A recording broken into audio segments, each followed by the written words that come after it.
Сәлем баршаға, менің каналыма қош келдіңіздер. Сіздерге бүгін өте қолжетімді азық-түліктерден тұратын таңғы астың рецептісінің жасалу жолын көрсететін боламын. Менімен бірге дайындап көріңіздер.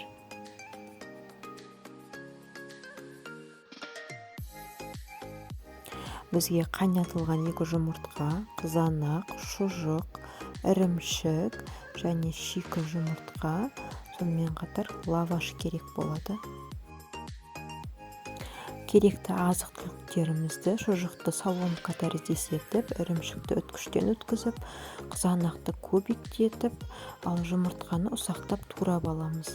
Барлық туралған азық-түліктерімізді ыдысымызға салып, тұз салып араластырып аламыз.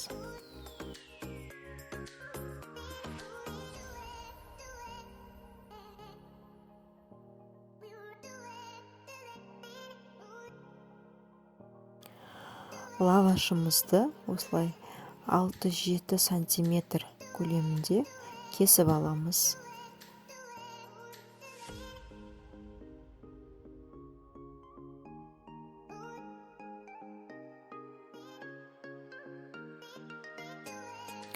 Кесілген лаваштарымызды аламыз. Осылай 1 немесе 1,5 ас қасық салмасынан сала отыра, осылай тура видеодағыдай етіп, конверттерімізді ұшбұрыш тәріздес етіп орап аласыздар.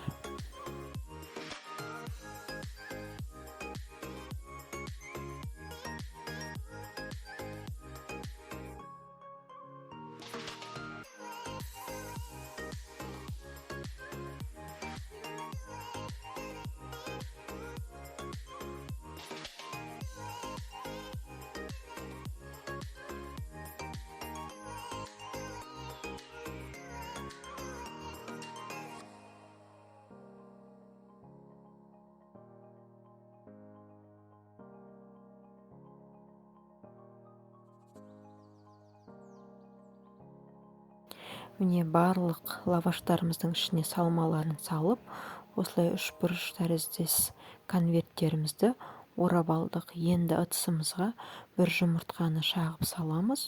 Үстіне шым-шым тұз салып, вилканың көмегімен жақсылап араластырып аласыздар.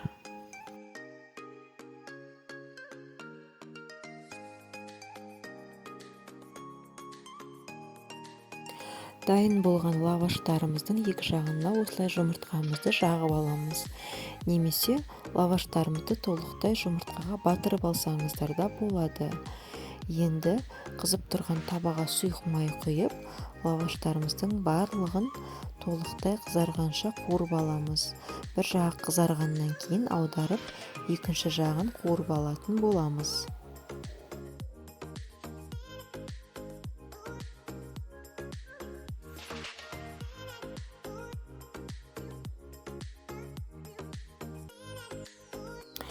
Біздің тойымды таңғы асымыз дайын болды. Сіздерге де дайындап көруге кеңес беремін. Өте дәмді шығады. Видеоның соңына дейін қарағандарыңыз үшін рахмет. Каналға жазылып, лайк басып, комментарий қалдыруды ұмытпаңыздар. Келесі кездескенше.